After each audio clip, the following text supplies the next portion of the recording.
This is a high-grade special on gender equality in mining. Some of the worst working conditions for women anywhere on Earth can be found in artisanal mining. Professor Gavin Hilson takes us through the universe of subsistence mining and explores the lives of the women involved. Gavin, thank you for joining me and welcome to Highgrade. Thank you. Let me start with a personal question. Why is gender equality important to you? I do a lot of research on the environmental and social impacts of small-scale mining, mostly in sub-Saharan Africa, and I have for about 20 years. And the gender dimension is a very, very significant part of this equation. It's a neglected part of the equation. It's seriously under-researched, but some of the issues I look at, such as formalization of the sector, its sizable environmental footprint, and the solutions required to address these problems, involves a detailed analysis of the dynamics of the sector, one of which is a significant aspect of which, or a component of which, is gender. Do you think there is a particular role for you as a man in this? Absolutely. Because when you're looking at gender in the small-scale mining sector, I don't think you can look at it in isolation. You have to look at it in the context of the family, particularly in sub-Saharan Africa, where you see a lot of linkage between sectors like small-scale mining and farming, for example. And you see in terms of the way that's organized and the different roles different members of the family play, you see that the similar kind of spread across the sectors. So you can't really look at the gender issue in isolation, or other parts of the sector in isolation. What do you think, and it's a basic question, but what does gender equality mean to you? In this sector, there's a lot of discussion around gender equality, and I think at times we have to look at the context in which the work is taking place. Now, on the one extreme, there's been a lot of focus on how women don't get, for example, equal pay.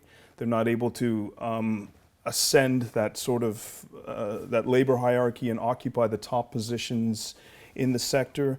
But on the other hand, you have to be a bit more sympathetic, because without this work, these women would not be able, for example, to cover household expenses. So for me, gender equality in this context would be ensuring that women are better supported, are not subjected to the difficulties that they're subjected to at the moment, and addressing those concerns. And the way I think we go about doing it is we take a couple steps back, and if we're able to formalize this sector, when we're talking about sub-Saharan Africa, we're talking about perhaps 99% of the sector operating in the informal space or without a license. And when you're operating in the informal space, you are subjected to different rules and regulations. You know, the regulator isn't there. You're not in a position to access the support that you would normally be able to access as a small business owner. So these women are, of course, subjected to not only the women, the youth, and others, vulnerable groups, are subjected to all of these things that they otherwise wouldn't be subjected to. So let's take a step back here and talk about the basics and the foundations of artisanal small-scale mining. How many people work in this sector around the world? Around the world, we don't really know. Everything is based on a general estimate. I would say that, we don't even know where we get these numbers from, but there's at least 60 to 80 million people employed directly in the sector. And if we use a conservative multiplier effect to calculate how many people depend on the sector for their livelihoods, we're talking about 6 times more. So there could be 300, 400 million people dependent upon the sector for their livelihoods. In sub-Saharan Africa, it is the most important rural non-farm activity. And you say that we don't know how many people are involved. What can we say about women working in ASM? The general estimate is half. And what can you say about the types of work that women do versus the types of work that men do in small-scale mining? It's all arduous work, very difficult work. The women in particular, what tends to capture the imagination or really energize NGOs and us academics and get us involved and really motivate us to try to come up with better solutions is the fact that these women are doing most of them are confined to a particular segment of the sector, hauling, lifting, doing very, very difficult work. Often they're exposed, if you're looking at gold mining, most of the gold mining and small-scale gold mining in the world is linked with mercury, which when it methylates is very toxic. And these women, they're not even coming into direct contact with the mercury. And when they do come into contact with the mercury, they don't know that they're coming into contact with the mercury because it's been dumped into a stream, or it's methylated somewhere else at the site, and they don't even know that they're exposed to this. So, as a result, I think as a direct consequence of being confined to a particular level of this labor hierarchy, these women are subjected to very, very, I guess, difficult work conditions, and in many cases don't even realize some of the hazards that they're exposed to. And why is this the case, that they are confined to a certain level of the hierarchy, you say? I think we have to look at it on a case-by-case basis. If you look at a country like Zambia, women basically control the amethyst sector.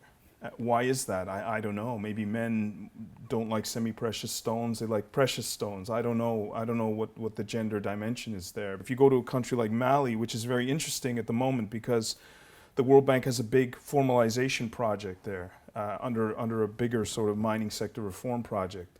And they're trying to formalize the small-scale mining sector there, the gold mining sector there.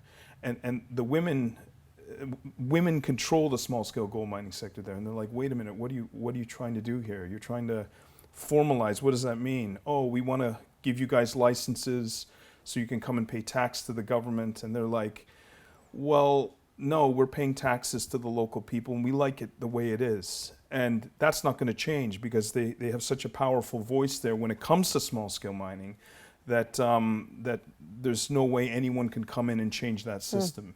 So I think, we can't generalize, and this is the problem. We have generalized not only about the gender dimension, but about most things in small-scale mining. But with specific reference to the gender dimension, we can no longer generalize because in some countries, I would say that the ratio is 80 to 20.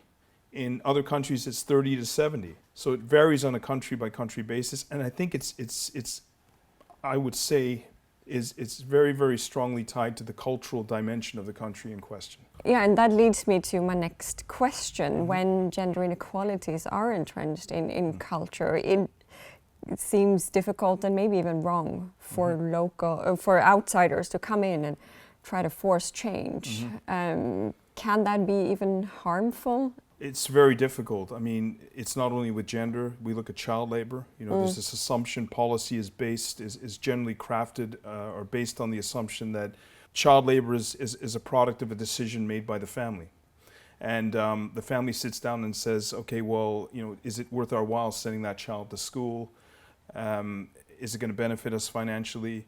And it's more than that. So you have a policy that's sort of a policy position that dominates sort of the donor space, and it's fundamentally flawed. It's very, very nuanced. I have a colleague in Mali, and she laughs every time the Sustainable Development Goals come up, because gender is a core theme, and she's like, well, how can we possibly address this gender issue in small-scale mining when there's broader issues that haven't been addressed here? It's just impossible to graft any kind of gender-related policy or intervention in small-scale mining onto a broader development machinery that doesn't even recognize gender as being an important issue here in this country. So it's a fine line. It really is a fine line. So do you think gender equality will follow from broader development, or do you have to have a concerted effort looking at gender equality?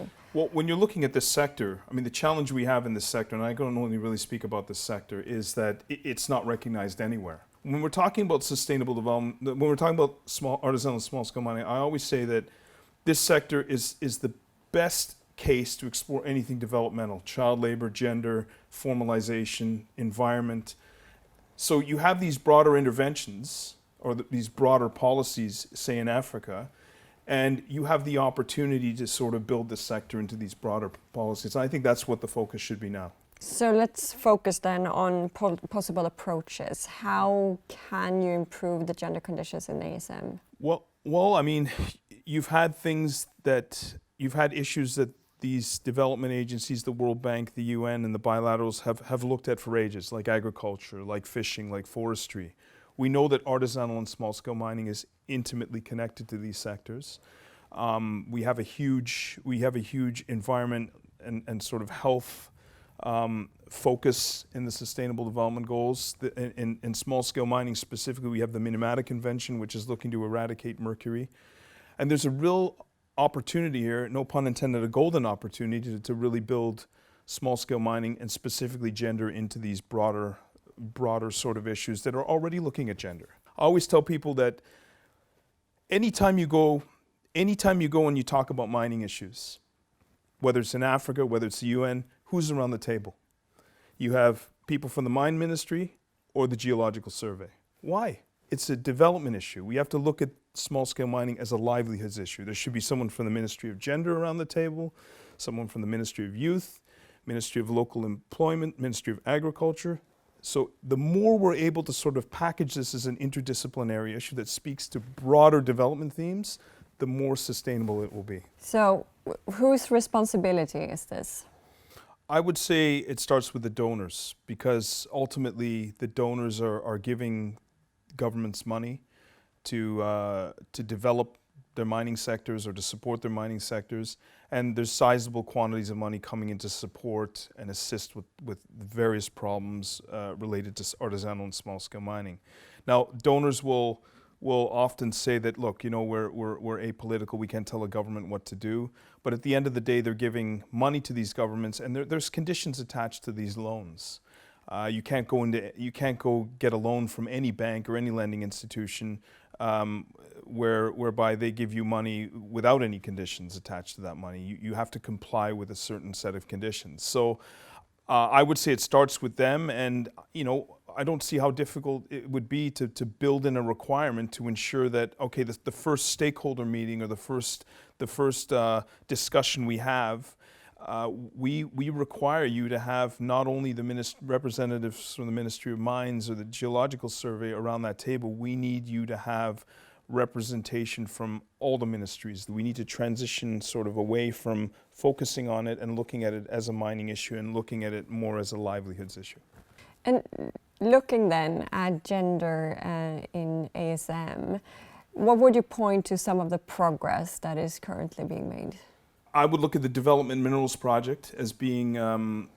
that's a UNDP? Yep, that's the UNDP EU ACP project, and that has really showcased the role of women in the development mineral space. Now, the problem is small-scale mining is a neglected sector. Development minerals is a neglected subset of a neglected sector. However, if we look at the work that's been done to showcase women in Zambia and Amethyst, some of the women in quarrying, some of the other stuff that's gone on in Uganda, in Guinea. I'm speaking about Africa here. I think this has been really instrumental in raising awareness of the gender component of the sector.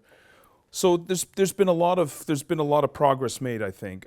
I think if we were to have had this conversation 20 years ago, I would have been completely negative, because ASM had virtually no visibility then. Now I think it can no longer be ignored. We've tried to ignore it for so long, and we're at the point now where, yeah, we can no longer ignore it. But how do we navigate this complex development machinery that's evolved without taking into consideration small-scale mining and the needs and how it's interconnected with all these other things? And you know, it may sound sort of semi-defeatist and not proper, but gender is one of the entry points. So the good thing is, I think this is a subject that's going to get a lot of visibility, gender in small-scale mining, over the next decade. Gavin, thank you very much for joining me today. Thank you. This is Highgrade.